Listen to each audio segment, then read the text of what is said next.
Hello guys, welcome to our second part of pregnancy का सफ़र video.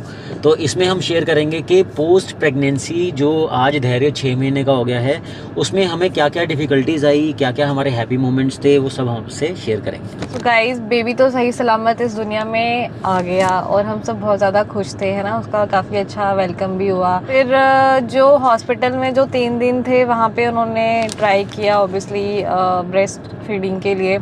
Already हम इतने ज़्यादा पेन में होते हैं, वो जो मतलब बॉडी पूरी पेन कर रही होती है, स्टिचेस इतने पेन कर रहे होते हैं। फिर उसके बाद हमें ना ही तो डॉक्टर ने और ना ही मतलब मेरे मम्मा ने बोलूँगी किसी ने गाइड नहीं किया। जो मुझे सबसे ज़्यादा इम्पॉर्टेंट लगती है कि आपको अपने बेबी को ब्रेस्ट फीड करवाना कैसे और उसके लिए क्या क्या आपको तैयारियां करनी पड़ती है, ये भी इसके लिए काफ़ी चीज़ें आपको यूट्यूब गूगल में मिल जाएंगी। लेकिन मतलब उसके लिए भी काफ़ी ज़्यादा मतलब प्रोसेस होता है। फिर जो हॉस्पिटल में मेरे 3 दिन थे मैं उसको काफ़ी ज़्यादा ट्राई कर रही थी कि ब्रेस्ट फीड आ जाए, जो मुझे नहीं आ रही थी प्रॉपर तरीके से। तो डॉक्टर ने बोला कि आ जाएगी, वो भी उन्होंने भी ट्राई किया। सेकेंड डे थर्ड डे उन्होंने बोला कि आ रहा है, थोड़ा थोड़ा स्टार्ट हो चुका था, लेकिन बेबी अच्छे से लैच नहीं कर पा रहा था। वो किसी ने मुझे बताया नहीं, ना ही हमारे डॉक्टर ने हमें पहले जब 9 मंथ की जर्नी चल रही थी तब गाइड किया कि अगर आपको ब्रेस्ट फीड ना आए या बेबी को लैच करने में तो मुझे लगता है मतलब प्रॉब्लम आए तो आपको क्या करना चाहिए। तो मुझे ऐसा लगता है कि आपको मतलब ये वाली बात अपने डॉक्टर से बहुत पहले ही कर लेनी चाहिए। 3 दिन हो गए, 4 दिन हो गए, कुछ हुआ नहीं, ना बेबी ने लैच किया। फिर हम घर आ गए, हमें लगा कि चलो 1 वीक में स्टार्ट हो जाएगा, कई बार लेट हो जाता है। तो हम घर आए, उसके बाद हमने वेट किया, हमें 10 डेज हो गए, 12 डेज हो गए, बिल्कुल भी ब्रेस्ट फीड नहीं आ रही। और हमारे बेबी को इस बीच में हमने फार्मूला मिल्क पे रखा। फार्मूला मिल्क के अब हमें ये भी पता लगता रहा साथ साथ के दो नुकसान हैं। एक तो वो उसकी कंपोजिशन फार्मूला मिल्क की इस तरह बनाई होती है, जो भी मार्केटिंग कंपनीज हैं, कि वो बच्चे को इतना टेस्टी लग जाए कि बाद में ब्रेस्ट फीड वो करे ही ना। ये भी एक बहुत बड़ा नुकसान है। तो धीरे धीरे अंजलि को जैसे तैसे ब्रेस्ट मिल्क आना शुरू हुआ। अब हमें ये प्रॉब्लम आ गई क्योंकि उस बच्चे ने 10-15 दिन फार्मूला मिल्क लिया हुआ था, तो उसको ब्रेस्ट मिल्क अब टेस्टी नहीं लग रहा था। अब ये भी प्रोडक्ट्स को मार्केट करने का या टेस्ट की तो कोई बात ही नहीं थी, उसको लैच करना चाह ही नहीं रहा था, उसको लैच करना ही नहीं था। मतलब उसको मेहनत नहीं करनी थी, मतलब उसको आदत पड़ गई कि मेरे को इजीली फार्मूला मिल्क मिल गया है। और मेरे को भी फीड काफी कम आ रही थी, मतलब ऐसा भी नहीं आ रहा था कि जिससे उसका पेट भर जाए, जो वो चाह रहा था कि मुझे इतनी ज्यादा अमाउंट में चाहिए। जो भी फिर हमने काफी गूगल सर्च किया कि बच्चों के लिए उतनी अमाउंट में मिल्क सही होता है। फिर पर मुझे सच में नेचुरल बहुत ज्यादा कम था, जिससे उसका पेट नहीं भर रहा था, तो हमें उसको फार्मूला मिल्क देना ही पड़ा। और इसका मेन कारण एक और भी था कि कहा जाता है कि मदर फीड का जो डायरेक्ट लिंक है वो स्ट्रेस से होता है, और अंजलि को जितना मदर फीड नहीं आ रही है ये और स्ट्रेस ले जा रही है, और स्ट्रेस ले जा रही है। और जितना आप दोस्तों इस केस में आप स्ट्रेस में रहोगे, आपको मदर फीड उतना ही आना और बंद हो जाएगी। तो वो धीरे धीरे हम इस चीज़ से जूझते रहे। अंजलि ने बोला कि नहीं, मैं थोड़ी देर के लिए चंडीगढ़ जाऊंगी ताकि मैं थोड़ा स्ट्रेस फ्री रह सकूं। मैं इसके मदर ने बहुत हेल्प करी शुरू से लेके पहले 2 महीने तक। इसकी नानी मम्मा ने ही धैर्य को अच्छे से संभाला है। और अंजलि ने बोला कि मैं थोड़ा देर चंडीगढ़ रहना चाहती हूँ। चंडीगढ़ गई, चंडीगढ़ में भी इसने कुछ डॉक्टर विजिट्स करी। कुछ डॉक्टर विजिट्स से तो हेल्प भी हुई। आपको जो इसके डॉक्टर होते हैं ना, स्पेशली क्या होता है कि आप गायनी और बेबी डॉक्टर के बीच में उलझते रहते हो कि हम उससे बात कर ले, उससे बात कर ले। लेकिन आपको जो इनके स्पेशलिस्ट होते हैं, लैक्टेशन स्पेशलिस्ट, हाँ, जो बेबी अगर प्रॉपर लैच नहीं कर पा रहा तो वो प्रॉपर तरीके से उसको लैच करवाते हैं, क्योंकि टेक्निक्स बताते हैं आपको। वो मैंने एक्चुअली यूट्यूब और गूगल में भी देखी थी, लेकिन हम जो जितना भी ट्राई कर लेना पर कहीं ना कहीं कुछ ना कुछ कमी रह जाती है। तो जब उन्होंने उसको जबरदस्ती वो लैच करवाया, वो उसको जबरदस्ती करवाया, उसने वो कर ही नहीं रहा था। 1 मंथ हो गए, 1.5 महीना हो गया, वो कर ही नहीं रहा था। मैंने बहुत ट्राई किया, वो रोता था, और वो ऐसे रोता था कि मैं आपको क्या बताऊं। अब सब मुझे ही कहते थे कि नहीं तुम नहीं करवा रही, तुम अपने सीने से लगा के रखो, वो करेगा। जो भी मैंने पढ़ा, जो भी लोगों की बातें थी, वो मैंने सब खाया। मैंने शायद 4 या 5 मंथ तक जीरा सौंफ पानी पिया, और भी चीज़ें थी जो लोगों ने बताया, ये खाओ, इससे कच्चा पपाया खाओ, पंप करो। मैंने वो सब कुछ करके देख लिया, कुछ नहीं मिला। मतलब कुछ नहीं, कोई फ़र्क नहीं पड़ा मुझे। कि प्रॉब्लम शायद वो लैच नहीं कर रहा था, इसमें भी कहीं ना कहीं क्योंकि आदत पड़ गई उसको फॉर्मूला मिल्क लेने की। लेकिन जब इलेक्ट्रिशियन ने उसको लैच करना सिखाया, उसने किया, फिर उसने करना स्टार्ट किया और मैं बहुत ज़्यादा खुश हुई कि यार चलो कि वो कर रहा है लैच। शायद मुझे उसने, डॉक्टर ने बोला कि नहीं आपको फीड आ रही है। उसने 1 हफ्ता बहुत अच्छे से किया, फिर उसने 1.5 हफ्ता भी अच्छे से किया। उसके बाद लैच करने के बाद भी वो फार्मूला मिल्क तो पीता था, क्योंकि वही बात है उसका पेट नहीं भर रहा है, उसका पेट नहीं भरा था। तो कहीं ना कहीं मुझे ऐसा लगता है कि मेरे को भी फीड बहुत कम आई है, ये कहीं ना कहीं मतलब मेरे को भी प्रॉब्लम वो एक रीजन था कि हम फार्मूला मिल्क से बिल्कुल हटा नहीं पाए। लेकिन दोस्तों ये पीरियड जो है आपको एज हस्बैंड्स आपको वाइफ की बहुत ज़्यादा सपोर्ट करनी है, क्योंकि मैंने इसको देखा है, एक मदर बहुत ज़्यादा हेल्पलेस फील करती है, अकेले बैठ के रोना, अपना दर्द किसी को बताना नहीं। एक मदर अपने बच्चे को ब्रेस्ट फीड या मदर फीड ना दे पाए, वो एक बहुत स्ट्रेसफुल सिचुएशन है। ऊपर से फिर सोसाइटी आपको ऐसा बोलती है कि यार आप तो उसको फार्मूला मिल्क में रख रहे हो, हाय ये बच्चा कैसे पलेगा। मतलब जो भी रिश्तेदार आ रहे थे कि आप उसको फार्मूला मिल्क दे रहे हो, ब्रेस्ट फीड नहीं पिला रहे हो। लेकिन मेरी फ्रेंड्स और मेरे हस्बैंड ने बोला यार कोई बात नहीं, कुछ नहीं होता, कुछ नहीं होगा तेरे बेबी को, तो उसको बड़े पॉजिटिव थिंकिंग के साथ उसको फार्मूला मिल्क दे, कुछ नहीं होना। और मैं दे रही हूँ।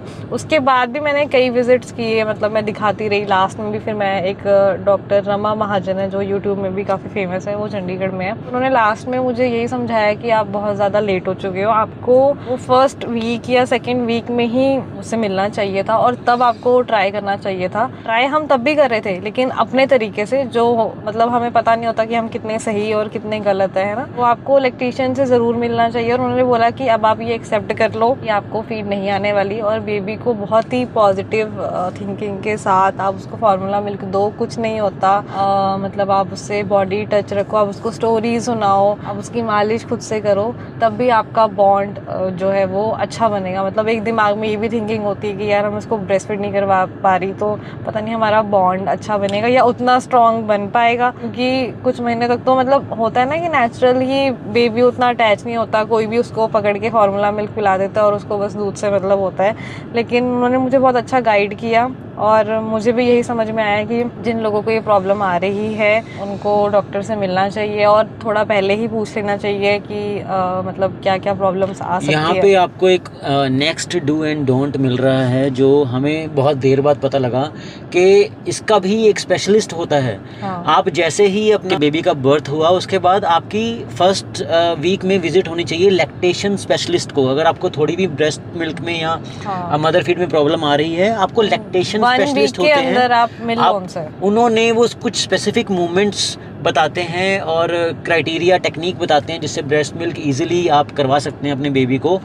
वो आपको अच्छे से गाइड करते हैं। लेकिन अगर उनसे मिलने के बाद भी कई लोगों को ये प्रॉब्लम आ सकती है कि उनको ब्रेस्ट फीड ना आए, लेकिन आप फिर भी टेंशन मत लो, मतलब अच्छे से फार्मूला मिल्क ही आप उनको दो, कोई प्रॉब्लम नहीं आने वाली। हमारा बेबी अब तक बिल्कुल ठीक है, बहुत ज़्यादा एक्टिव है, हेल्दी है, हम उसको फार्मूला मिल्क ही दे रहे हैं। देखिए, जब ऐसी सिचुएशन आपके लाइफ में आ जाती है और आप उस चीज़ को एक्सेप्ट करें और पॉजिटिव रहें और अपनी वाइफ को स्पेशली पॉजिटिव रखें। Formula milk is not a bad thing, just it is an expensive food, है ना। आजकल के अगर दौर में देखो तो वो काफ़ी एक्सपेंसिव है। मदर मिल्क का ना आना और फार्मूला मिल्क पे बच्चे को हर टाइम पे रहना, वो आपका थोड़ा एक्सपेंसिव पड़ जाता है, लेकिन इट्स ओके। 6 महीने 1 साल की बात है, हर पेरेंट्स अपने बच्चे के लिए इतना तो कर ही सकता है।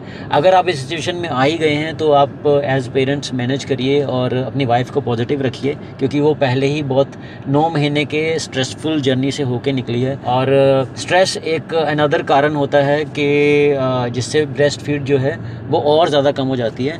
तो पॉजिटिव रहें और बेबी को भी हेल्दी रखें। मतलब कोई भी ना ताना ना मारे, स्पेशली जो हस्बैंड्स या मतलब कोई भी है, तो ये आप दोनों, हाँ, ये आप दोनों का फैसला है। मतलब आप दोनों हैप्पी हो, तो आप दोनों खुश रहो यार, ठीक है, हम दोनों ने एक्सेप्ट किया, हम खुश है कि हम उसको फार्मूला मिल्क दे रहे हैं, वैसे इसमें अब दुनिया का क्या काम है। देखो, सेक्रीफाइसेस तो पेरेंट्स को करने ही पड़ते हैं। अब आप लोग जैसे जानते हैं कि हमें लगभग 3 साल हो गए हैं यूट्यूब इंस्टाग्राम करते हुए, और हमने 6 मंथ्स ऑफ प्रेगनेंसी से, जब 6 महीने हो गए थे प्रेग्नेंट हुए, तो हमने इंस्टाग्राम और यूट्यूब ऑलमोस्ट बंद कर दिया था। और जब तक नोनी धैर्य 3 या 4 महीने का, 4 महीने का वापस नहीं हो गए हैं, 5 महीने का ही, अभी थोड़ी देर पहले ही हमने इंस्टाग्राम और यूट्यूब वापस चालू किया है। तो हमने भी छोड़ दिया था। हमारे लिए एक ही चीज़ इंपॉर्टेंट थी, पहले धैर्य का ख्याल रखना, उसको हेल्दी बनाना, है ना। फॉर्चुनेटली बेबी बहुत हेल्दी है और खेलता है, आप वीडियोस देखते ही हैं। अभी बहरहाल एक और इंसिडेंट हो गया था जो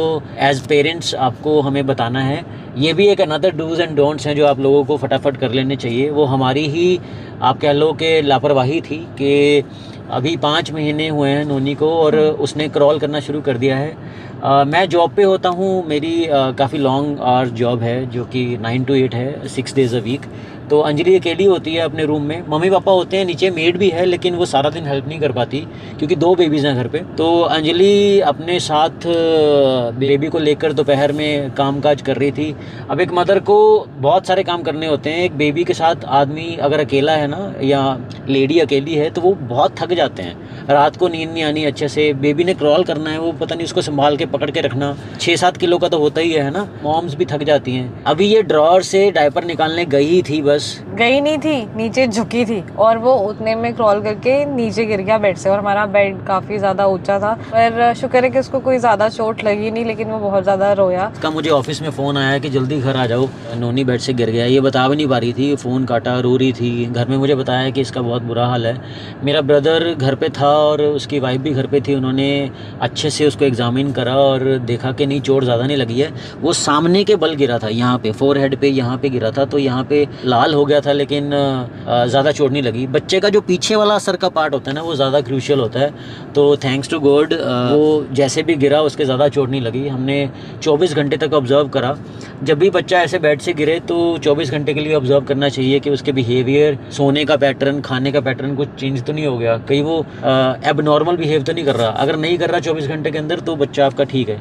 लेकिन पॉइंट ये है कि आप ऐसा क्या करें, हमारी गलती है, हमने नहीं करा पहले। आप ऐसा क्या करें कि बच्चे बेड से गिरे ही ना। आपको बहुत ज़्यादा ख्याल रखना है क्योंकि ये बहुत खतरनाक और दर्द भरा होता है कि इतने छोटे बच्चे को चोट लग जाए और सर पे लग जाए। तो भगवान ना करें किसी को ऐसे दिन देखने पड़े।